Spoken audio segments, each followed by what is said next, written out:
आहे. काही म्हणलं तर सासरवाडीकडलंच सांगतोय. तिकडलाच मोठेपणा सांगणार जास्त करून. म्हणून देवाला देखील सासरवाडी आहे. मग आता देवा सासरवाडी कोणती? क्षीरसमुद्र. क्षीरसमुद्राच्या ठिकाणी सर्वजण गेले, देवाची प्रार्थना सुरू केली. श्री अनंता मधुसूदना पद्मनाभा नारायणा जगव्यापक जनार्दना आनंद घना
प्रार्थना केली आणि भगवंत समोर आले.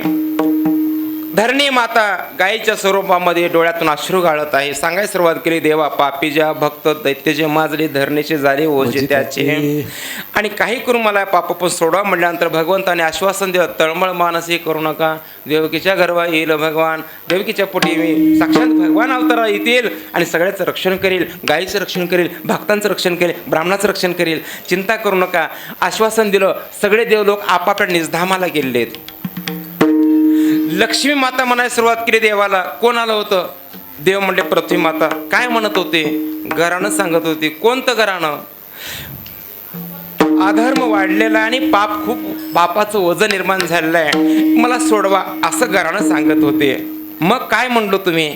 मी म्हणलं मी अवतार घेतो आणि मुक्त करतो. मी आश्वासन दिलं आणि मी अवतार घेणार आहे. मग लक्ष्मीला सांगितलं, तुम्ही बी अवतार घ्यायला प्रारंभ करा, सुरू करा, तयार राहा. कोंडाण्यापुरासी जावे तुम्ही कोंडाण्यापुराला भीमकराच्या पोटी अवतार घ्या. लक्ष्मी म्हणली, मग मी लगेच जाऊ का पुढं? लक्ष्मी काय म्हणली? मी लगेच जाऊ का पुढं? देव म्हणले, थांब, पळापळ करू नको. का? आणखी माझ्या मायबापाचं लग्न व्हायचे. माझ्या अगोदर जाऊन कसं जमल? तू का सासू व्हायची आहे माझी? अगोदर माझ्या आईवडिलाचं लग्न होते ना. ऐका, लक्ष्मी असंच पळापळ करते, सांभाळून राहावा. लक्ष्मी असं पळापळ करते, सांभाळून राहावा. लक्ष्मीचा भरोसा धरू नका. लक्ष्मी कधी चकली देईल, कधी पळून जाईल सांगता येत नाही. लक्ष्मीवर भरोसा ठेवून तुम्ही खाली न बघता आकाशाकडे बघून चालण्याचा प्रयत्न करू नका. लक्ष्मी क्षणात राहते, क्षणात निघून जाते. चंचळ आहे, चप्पळ आहे लक्ष्मी, म्हणून तिच्यावर भरोसा ठेवू नका. तिचा भरोसा अजिबात नाही. देव म्हणले, असं गडबड करू नका. शेष भगवानला सांगितलं अवतार घ्यायचे. शेष भगवान म्हणले, यावेळेस मी अवतार घेणार नाही. गेल्या अवतारामध्ये, राम अवतारामध्ये मी लक्ष्मण होतो, 14 वर्ष उपवासी राहिलो, इंद्रजितला मारण्याचं काम माझ्याकडं आलं, आता मी काही अवतार घेणार नाही. मग विष्णू भगवान म्हणले, त्यावेळेस तुम्ही धाकटे होता, आता मी धाकटा होतो, तुम्ही वडील व्हा. आता तू वडील होई बा सर्वज्ञ, पाळी न मी आज्ञा तुझी बारे. अवतार घ्यायचं ठरलं. कोणाच्या पोटी अवतार घ्यायचा? एखादा देवभक्त, देशभक्त, एखादा महान विभूती सामान्य आईवडिलांच्या पोटी जन्माला घेत नसतंच. ऐका, संत, देशभक्त आणि परमात्मा अवताराला याचा असेल, त्यासाठी अगोदर आई वडिलांची कुशी पवित्र लागते.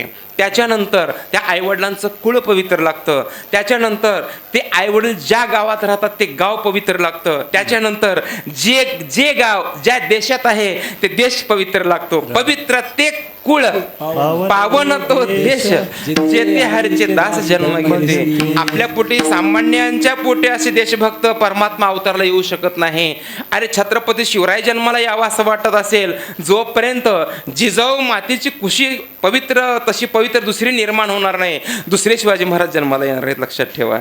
म्हणून जिजाऊ मातेची कुशी पवित्र आहे, जिजाऊ मातेचं कुळ पवित्र आहे, जिजाऊ माता ज्या देशात जन्मल्या ते देश पवित्र आहे, महाराष्ट्र पवित्र आहे. आणि त्या देशामध्ये छत्रपती शिवरायांचा अवतार आहे आणि त्याच देशामध्ये याच राज्यामध्ये याच मातेमध्ये अनेक संतांचा अवतार आपल्या झालेला आहे. मग कुणाच्या पोटी अवतार घ्यायचा? अनंत जन्म तपस्या केलेले सुतपा आणि प्रश्नी हे दोघं जण होते पती पत्नी. भगवान प्रसन्न झाले, काय पाहिजे ते मागा म्हणल्यानंतर त्याने सांगितलं, देवा आम्हाला दुसरं काही नाही, तुमच्यासारखा मुलगा पाहिजे. देवाने तथास्तु म्हणलं, माझ्यासारखा मुलगा तुम्हाला देऊन टाकतो. देव निघून गेले. देव पुन्हा विचार करायला सुरुवात केली, माझ्यासारखा कोण आहे बघावं, आता माझ्यासारखा कोण आहे बघावं. विचार केला, देवासारखा दुसरा कोण आहे हो, देवासारखा कोण आहे दुसरा. साखर कुणासारखी गोड आहे हो, साखरेसारखी म्हणून मोकळं व्हा, जास्त पुढे काही शब्द मांडू नका. उत्तर चुकीचं ठरल. आईसारखं प्रेम कुणाचं आहे हो जगामध्ये, आईचंच म्हणून मोकळं व्हा. दुसरा काही विषय मांडण्याचा प्रयत्न करू नका. म्हणून देवासारखा कोण आहे, देवच आहे. देव आईपेक्षा हे प्रेमळ आहे, आईपेक्षा कृपाळू आहे. भगवंताची कृपा म्हणजे कल्पवृक्षापेक्षा घनदाट आहे. भगवंताचं ज्ञान हे आकाशापेक्षा व्यापक आहे. सत्य ज्ञाना अनंत गगनाचे प्रावरण, नाही रूप वर्ण गुण जेते असा परमात्मा आहे. आणि तो परमात्मा आईपेक्षाही प्रेमळ आहे. तू माऊली हो नेमयाळ, माऊली हो नेमयाळ, माऊली हो नेमयाळ, माऊली हो नेमयाळ, माऊली हो नेमयाळ, माऊली हो नेमयाळ,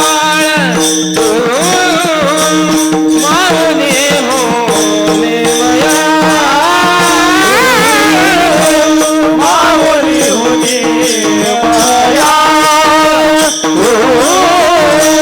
माऊली हो नेमयाळ.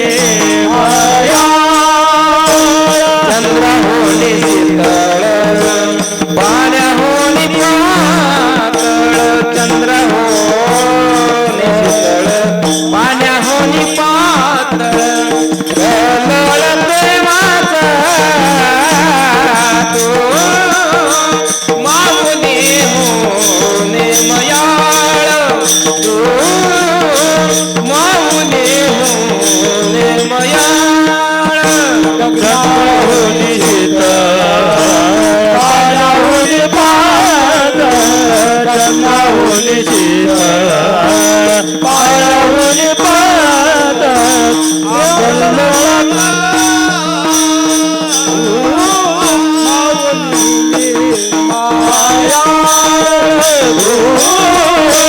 माऊली हो नेमयाळ.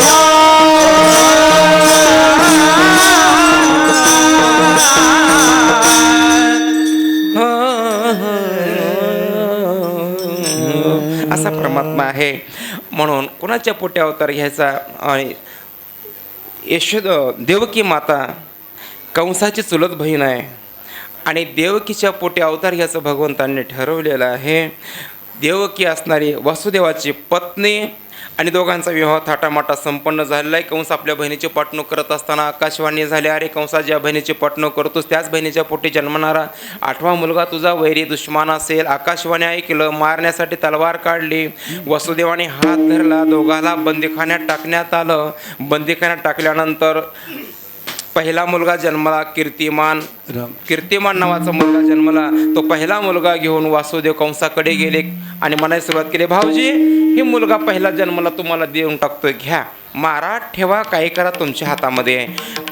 कंस म्हणायला सुरुवात केला, नाही नाही भाऊजी, पहिला मुलगा कशाला मारू, 8व्या मुलाची भीती आहे, पहिला मुलगा माघारी घेऊन जावा, उगाच जाऊ, कशाला मारू. कंसानं लेकराला परत केलं. वासुदेव परत निघाले आणि मग मात्र देवलोकाला काळजी पडली आणि देवलोकांनी नारदजीला बोलावलं. नारदजी काय, अहो कंसानं लेकरू परत केलंय हो. मग नारदजी म्हणजे करू द्या, तुम्हाला तुमच्या बापाचं का चाललंय, करू द्या, तुम्हाला काय बोललंय. तसं नाही हो, कंसाच्या हृदयात दया नावाचा गुण निर्माण झालाय आणि ती दया वाढत गेली तर भगवंताचा अवतार घ्यायचं राहून जाईल आणि पुढच्या असणारे आनंद भोगायचं राहून जाईल. मग कसं करायचं, काय बी करा, कंसाच्या हृदयात दया निर्माण झाली तर दया निरसन करा आणि क्रूरता निर्माण करा कंसाच्या हृदयामध्ये. नारदजी आले, कंसानं पाहिलं, नारदजीचं स्वागत केलं. नारदजी मला नारदजीचं कौतुक वाटतंय बरं का, बिचाऱ्याचं खरंच कौतुक वाटतंय. बिचारा दोन्हीकडे चलते, हे महत्वाचं आहे. दोन्हीकडे बी चलतंय बिचारा, राक्षस लोकांकडे बी चलतंय, इकडे संत लोकांकडे, देव लोकांकडे, इकडे बी चलतंय. नारद तोच चलतंय असं नाही, आता देखील काही नारद बरेच आहेत, कुंकल्या पार्टी चलतात. आता देखील बरेच लोक आहेत, कुण्या पार्टी चालतात त्याने, आणि निकाला दिवशी दुसरीकडेच राहतात. आणि मग नारदजी स्वागत केलं. नारदजी म्हणले, का चालले कंसा, काही नाही, कोण आलं होतं आत्ता, म्हणले ते आमचे भाऊजी होते. का आणले होते, लेकरला आणले होते. कसं काय आणले होते, मारण्यासाठी आणले होते. मग काय झालं, पहिलं लेकरू कशाला मारावं, 8व्या मुलाची भीती म्हणून सोडून दिलं. तुला असलं शानपण कराय कोण सांगितलंय. नारदजी म्हणला, बरं का कंसाला, नारदजी असलं शानपण कराय कोण सांगितलंय, काय झालं. अरे ते मुलकाचा चतुरात शिरोमणी आहे, त्याचं का सांगता येते, 8व्याकडून एक धरल आणि एक धरून पहिल्याला 8वं करून ठेवील. मग कसं करावं, काही करू नको, एका कडकून मारायला सुरुवात कर. कंसाला खरं वाटलं आणि कंसाने देवकीचे 6 लेकरं जन्मल्या मारलं. लेकरू दगडावर आपटल्यानंतर लेकराचा मेंदू बाहेर पडावा आणि मेंदू देवकीच्या डोळ्यासमोर तड तड तड तड असा उडावा. किती वेदना देवकीला होत असतील, किती वेदना. लेकराच्या पायात काटा मोडला तर पहिला अश्रूचा थेंब आईच्या डोळ्यात येतो. एवढं प्रेम आईचं लहान लेकरावर असतं आपल्या तिच्या. मग जर समोर जर मारून जर मेंदू उडत असेल तर काय तिची अवस्था देवकीची होत असेल. पण देवकीला माहीत होतं 6 लेकरं मारलेलं दुःख सहन केल्यानंतरच भगवंताचं दर्शन आहे. कारण एक एक विकार माराय खूप त्रास आहे बरं का, खूप त्रास आहे. 6 विकार मारायचा अवघड नाही. काम विकार मारायचा असेल तर असं वेदना थोड्या होत नाहीत जीवाला. लोभ विषय जर टाकून द्यायचा असेल तर जीवाला थोड्या वेदना होत नाहीत. म्हणून माहित होतं देवकीला 6 लेकरं मारलं. 7वा जो गर्भ आहे तो योगमाईच्या सामर्थ्यानं रोहिणीच्या उदरामध्ये घातला. 8वा जो अवतार आहे भगवंताचा रात्री 12 वाजता बंदीखान्यामध्ये रात्री 12 वाजता लकलकीत प्रकाश पडला. त्या प्रकाशामध्ये चतुर्भुज मूर्ती प्रगट झाली. देवकीनं पाहिलं, देवकी रडायला सुरुवात केली. देव म्हणतात, ज्या आईच्या पोटी मी अवतार घेतलो ते माझे मायबाप रडत असतील तर माझ्या अवतार घेण्याला काय किंमत आहे. ऐका, तुमचे मायबाप रडत असतील तर तुमच्या वैभवाला किंमत नाही बरं का. मोठेपणा सांगत फिरू नका सोयरे धैर्यामध्ये तुम्ही. माझी एवढी कमी, एवढे एवढा एवढा एवढा अमुक तमुक सांगू नका. मायबाप दुःखी असतील तर तुमच्या वैभवाला कवडीची किंमत आहे. देवाने विचारलं, आई रडण्याचं कारण काय. देवकी म्हणते, बाळ देवा अशा स्वरूपात कोण देवकीचा पुत्र म्हणेल. मग कसं करायचं, 2 हात कमी करा. देवाने 2 हात कमी केले, डोक्यावरचा मुकुट कमी केला, गळ्यातली वैजंतीमाळ कमी केली आणि भगवंताने लहान मुलाचं स्वरूप धारण केलं. जन्मल्या शिशु अगदी लहान आणि देवकीच्या मांडीवर विराजमान झाले. तरीही देवकी रडायला सुरुवात केली आणि देवाला कोटळ मिठी मारायला सुरुवात केली. आता कसं करावं, जर दुष्टाला कळाल तर माझ्या लेकराला मारून टाकेल. म्हणून त्या ठिकाणी लेकराला कोटळ कोटळ धरायला सुरुवात केली. सोडवा सोडवा मिठी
हत्येची भीती वाटत असेल तर मला इथं ठेवू नका ना, मला तिकडे गोकुळामध्ये घेऊन जावा, नंदाच्या घराला मज नेही गोकुळाला, तिथं जी जन्मली माया तिला आणा, मला तिथं ठेवा म्हणल्यानंतर वासुदेवाने देवाला टोपल्यात उचललं. वासुदेव गोकुळच्या वाटेने निघाले. वाटेमध्ये यमुना नदीला पाणी चढायला सुरुवात केलं.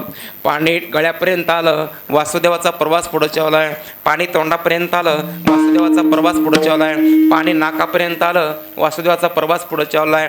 पाणी नाकात चाललं. वासुदेवाचा प्रवास पुढे चाललाय.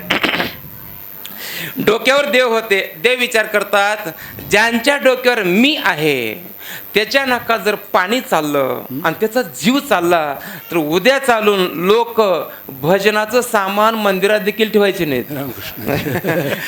नाव काढू नका त्याचं, सप्त्याचं नाव काढू नका. बापाच्या डोक्यावर बसलंय, बापाच्या नाकात पाणी चाललंय, थोडा तर विचार करावं का नाही असं म्हणतील. म्हणून भगवंताने आपला पाय खाली सोडला. पायच का खाली सोडला त्याची कारणं सांगितलेले आहेत. यमुना माते वर चढत का होती त्याची बी कारणं भागवतामध्ये सांगितलेले आहेत. काय कारण आहेत? यमुना का चढत होती? यमुनेच्या ठिकाणी एक शल्य होती, जखम होती, दुःख होतं. यमुना मातेच्या, यमुना नदीच्या ठिकाणी कोणती जखम होती, कोणती शल्य होती? एकच होती शल्य. कोणती? एवढं वैभव असून या वैभवाचा उपयोग लोकाला होत नसेल तर माझ्या वैभवाचा काय उपयोग आहे? हे दुःख यमुना मातेला होतं. ऐका, तुमच्याकडे वैभव पुष्कळ आहे, खूप श्रीमंती आहे. तुमच्या श्रीमंतीचा उपयोग जर समाज कार्यासाठी होत नसेल तर तुमच्या वैभवाला कवडीची किंमत नाही, लक्षात ठेवा. समाज कार्यासाठी जर उपयोग होत नसेल तर. यमुना माता म्हणते एवढं पाणी माझ्या ठिकाणी आहे, पण माझं एवढं पाणी असून देखील एखादा जीव हे पाणी पिऊ शकत नाही, पेत नाही, मग माझं एवढं पाणी साठवून ठेवण्याला काय किंमत आहे? हे दुःख यमुनेला होतं. लोक का पेत नव्हते पाणी? त्याचं कारण आहे, तिथं कालिया नाग राहत होता आणि कालिया नागामुळे पाणी विषारी होत होतं, म्हणून लोक पाणी यमुनेचं पेत नव्हते. हे दुःख यमुना मातेला होतं आणि ते दुःख सांगण्यासाठी वर चढत होती. वर चढत असताना भगवंताने पायच का खाली सोडला त्याचं कारण आहे. सांगितलं यमुना मातेला, यमुना माते तू काळजी करू नकोस, तुझा शत्रू जे आहे का नाही त्या शत्रूला मी कशानं मारणार आहोत ते दाखवण्यासाठी पाय खाली सोडला होता. ह्या पायानंच मारणार आहोत. कालियाच्या फण्यावर भगवंताने वरी बसून नाच केला. वरी नाचायला सुरुवात केली देव, आणि नाचता नाचता त्या कालियाचा त्या ठिकाणी संहार उद्धार केला. म्हणून पाणी चढत होतं आणि मग दर्शन दिलं आणि पाण्यानं वाट पलीकडे जाण्यासाठी कोणाला? वासुदेवाला दिलेलं आहे. पुर चढला चट त्यासी लाविला मुठ, पुर चढला चट त्यासी लाविला मुठ, पुर चढला चट त्यासी लाविला मुठ, पुर चढला चट त्यासी लाविला मुठ, पुर चढला चट त्यासी लाविला मुठ, पुर चालला चट त्याची लाविली अंगुष्ठ, पुर चालला चट त्याची लाविली अंगुष्ठ, पुर चालला चट त्याची लाविली अंगुष्ठ, पुर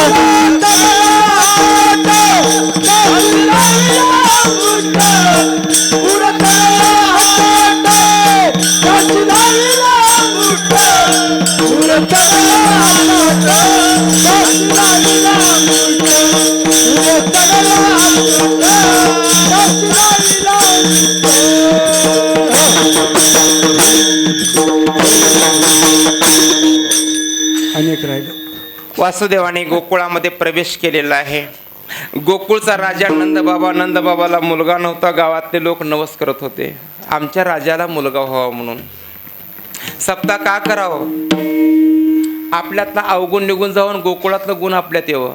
आपल्यातला अवगुण कोणता आहे आणि गोकुळातला गुण कोणता आहे? गोकुळामध्ये राजाला मुलगा व्हावा म्हणून लोक नवस करत होते.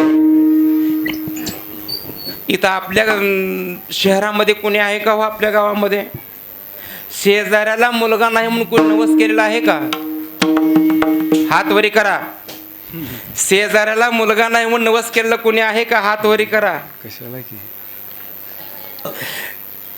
किती मोठी त्रुटी आपल्या जीवनात आहे, किती मोठा अवगुण आपल्याकडे आहे.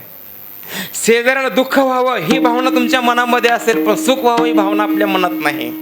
म्हणून सप्ताह करावं लागतं, दुसरं काही नाही. राम. कर्मधर्म संयोगाने यशोदामाई गरोदर होत्या आणि त्याच दिवशी रात्री 12 वाजता यशोदामाईने एका सुंदर मुलाला जन्म दिला. वासुदेव त्याच रात्री प्रवेश केले. पहाटे 4 वाजता आपल्या डोक्यावरची मुलगा तिथं ठेवला. तिथं जन्मलेली मुलगी आपल्या डोक्यावर घेतली. पुन्हा परत गोकुळाकडे निघाला. गोकुळात निघाल्यानंतर बंदीखान्यात गेल्यानंतर बंदीखान्यात मुलगी रडायला सुरुवात केली. पुन्हा बंदीखाना तयार झाला. पुन्हा बेड्या पडल्या. ती मुलगी रडायला सुरुवात केली. रक्षपाळ जागत झाले. कंसाला कळालं. कंस धावत आला. मुलगा हिसकावून घेतलं. दगडावर आपटणार. तेवढ्यामध्ये मुलगी निष्ठून आकाशात गेली. आकाशात जाऊन आकाशवाणीनं सांगितले, दुष्टा दुर्जना, मला काय मारतोस? तुला मारणारा माझ्या आधी तेव्हा जन्मलाय. तुझं लागी वधी माझं उपजला आधी. तुझं लागी वधी माझं उपजला आधी. तुझं लागी वधी. तुझं लागी वधी माझं उपजला आधी. तुझं लागी वधी. तुझं लागी वधी उपजला माझा आधी. तुझं लागी वधी उपजला माझा आधी. हे तुझं लागी वधी उपजला माझा आधी. तुझं लागी वधी. हे तुझं लागी वधी उपजला माझा आधी. तुझं लागी आधी. हे तुझं लागे वधी उपजला माझा आधी. तुझं लागी वधी उपजला माझा आधी. तुझं लागी वधी उपजला माझा आधी. तुझं लागी वधी उपजला माझा आधी. तुझं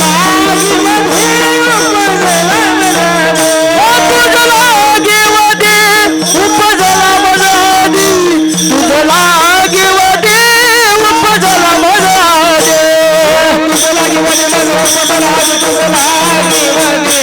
ओ तुझं लागी वधी माझं उपजला आधी. तुझं लागी वधी. तुझं लागी वधी उपजला माझा आधी. तुझं लागी वधी उपजला माझा आधी. तुझं लागी वधी उपजला माझा आधी. उपजला माझा आधी. हे तुझं लागी वधी उपजला माझा आधी. उपजला माझा आधी.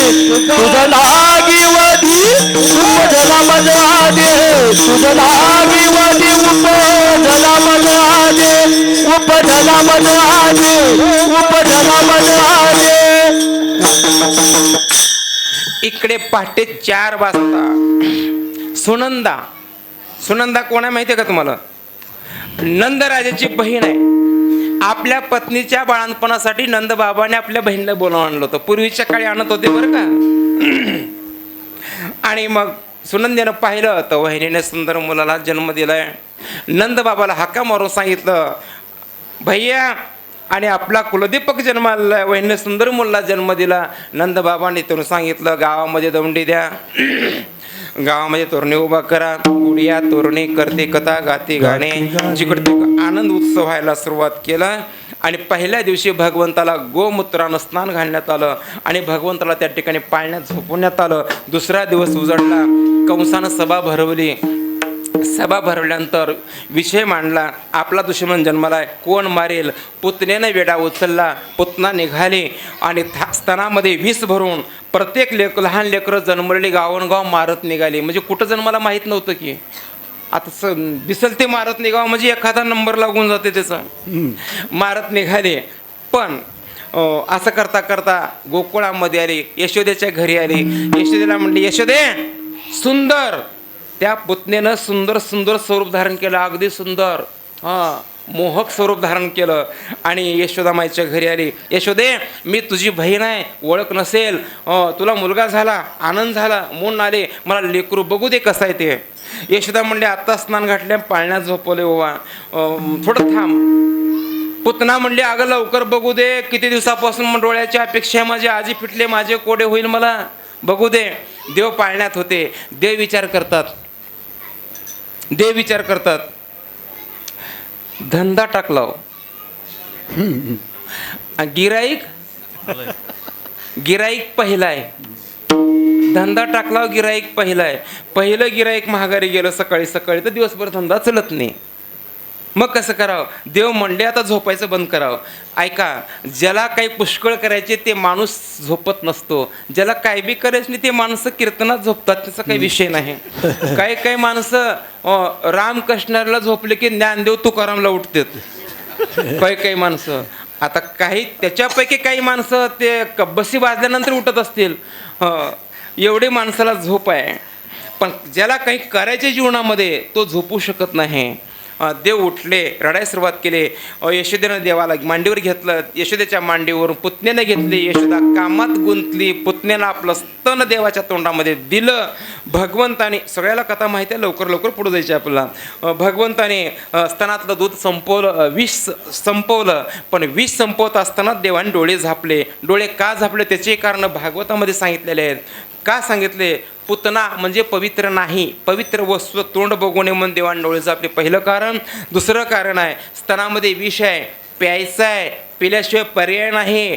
मग एवढं जर विष पचवायचं असेल तर पहिलं कोण पेलं होतं आणि त्यानं कुण्या दवाखान्यात गेला होता म्हणून त्याला विचारण्यासाठी डोळे झापले होते म्हणा की. तिकडंच बोलाल ते मोबाईलवर त्यांना. कुणाला? भगवान शंकर.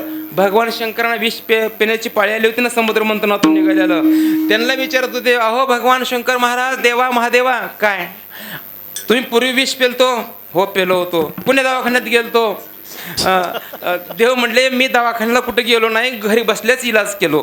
कोणता इलाज केलो? काय नाही, नाम धरिले कंठी, म्हणून नाम धरल्यामुळं मला ते विष पचवता आलं. आणि मग हे चिंतन करत होते. असा विचार करता करता विष संपलं, दूध संपलं, रक्त संपलं. पुतना असणारी 11 विक्राळ स्वरूप धारण केले. भगवंताने विचार केला, आता इथं आपल्या वाड्या सोप्यामध्ये जर मेले तर दरवाजातून बाहेर निघत नाही, मग कसं करावं? लहान आहे तोपर्यंतच बाहेर येऊन जावं. लहान आहे तोपर्यंतच. आणि मग बाहेर घेऊन गेलं आणि भगवंताने त्याचा काटा काढला. विक्राळ स्वरूप धारून राक्षसन पडली. भगवंत तिच्या छातीवर बसले होते. यशोमाय धावत आली, भगवंताला उचलून घेतलं, त्याचे कानं फुकायला सुरुवात केले. त्याच्या तोंडावरून भगवंताच्या गायीचं शेपूट फिरवायला सुरुवात केली. आणि मग त्या पुतनेला त्याच ठिकाणी अग्नी देण्यात आला. पण गंमत अशी झाली, पुतनाला अग्नी दिल्यानंतर तिच्या अंगाचा सुगंध स्वर्गापर्यंत पोहोचला. प्रत्येक शहरामध्ये, प्रत्येक गावामध्ये सुगंध यायला सुरुवात केला. पुतना राक्षसींच्या अंगाचा एवढा सुगंध काय येत होता? ज्या वस्तूला भगवंताचं मुख लागलेलं आहे ती वस्तू अपवित्र राहत नाही, तर ती वस्तू पवित्र होते. पवित्र वस्तूचा सुगंध जगामध्ये पसरत असतो. चांगल्या गुणाचा सुगंध जगामध्ये पसरत असतो. अवगुणाचा सुगंध पसरत नाही, पण चांगल्या गुणाची अपेक्षा करत असतात. पुतना वारली, पुतना मेली, उद्धार झाला, कंसाने सभा भरवली. महाबाबळ नावाचा भट उठला आणि त्याने सांगितलं, मी त्या दुश्मनाला मारतो. विडा उचलला. कोण? बाबळ भट्टाने विडा उचलला. घरी आला. बायकोला म्हणलं, हे बघ मी मोठे काम करायला चाललोय. काय करायला चाललो? तर आपल्या राजाचा शत्रू जन्माला, त्या शत्रूला मारायला चाललो. मग राजानं काय देतो म्हणलं? अर्ध राज्य देतो म्हणलंय आपल्याला. बायको म्हणली, किती मोठं काम पत्करला तुम्ही, किती माणसं हुशार आहो, किती खरं तुमचं कौतुक करावं तेवढं थोडं आहे. खरं आमचा मालक माय, कसलं काम उचललं, किती मोठं काम आहे. आता त्या दुश्मनाला मारणार, अर्ध राज्य मिळणार, किती आमचं सुख त्या ठिकाणी. आमचा मालक राजा, त्या राजाची मी राणी, किती आमचं सुख त्या ठिकाणी, संसार चांगला चलल. आणि आपल्या मालकाला म्हणली, जावा त्याला मारा, मारून आल्यानंतर दर्जात उभा टाका, तुम्हाला पंचारतीने ओवाळते आणि मग तुम्ही घरात या. आपल्या मालकाला म्हणते कोण? बाबळ भटाची असणारी बायको, पत्नी. मालकाला म्हणते, चांगलं काम करायला चाललं, त्याला मारून या, येताना दरवाजात उभा टाका, मी पंचायती लावते, ओवाळते आणि पुन्हा घरामध्ये या. बाबळ भट निघाला. ब्राह्मणात स्वरूप धारण केलं. यशोदामाईच्या घरी आला. बसण्यासाठी पाठ टाकण्यात आलं. यशोदे, मुलगा झाला? हो देवा, झालाय की. मग त्याचं काही भविष्य, काही त्याचं जातक बघायचे, मला बघू का? यशोदा म्हणली, कालच गर्गमुनी आले ते, त्याने बघितल्या, सगळं चांगलं आहे म्हणलेत. बाबळ भट म्हणला, गर्गमुनीला कळत नाही, त्याचं वय संपलंय, त्याला तेवढं कळणार गेले, मला जास्त कळलं नाही. ऐका, त्याला काहीच कळणार, मलाच कळलं म्हणणारे लोक लय बरं, सावध राहावा. मी शहाणा म्हणणारे लोक जास्त सध्या. असं म्हटल्यानंतर भगवंताने रडायचं त्या ठिकाणी सोंग केलं. आणि देव रडत असताना यशोदेनं मांडीवर घेतली आणि बाबळ भटानं बघितलं देवाकडे आणि कपाळाला गाठी घालायला सुरुवात केला. यशोदा म्हणली, देवा आज का कपाळाला गाठी घालला? बाबळ भट म्हणला, खरं सांगू खोटं सांगू? यशोदा म्हणली, खोटं सांगणारे बकळे तुम्ही तर खरं बोला.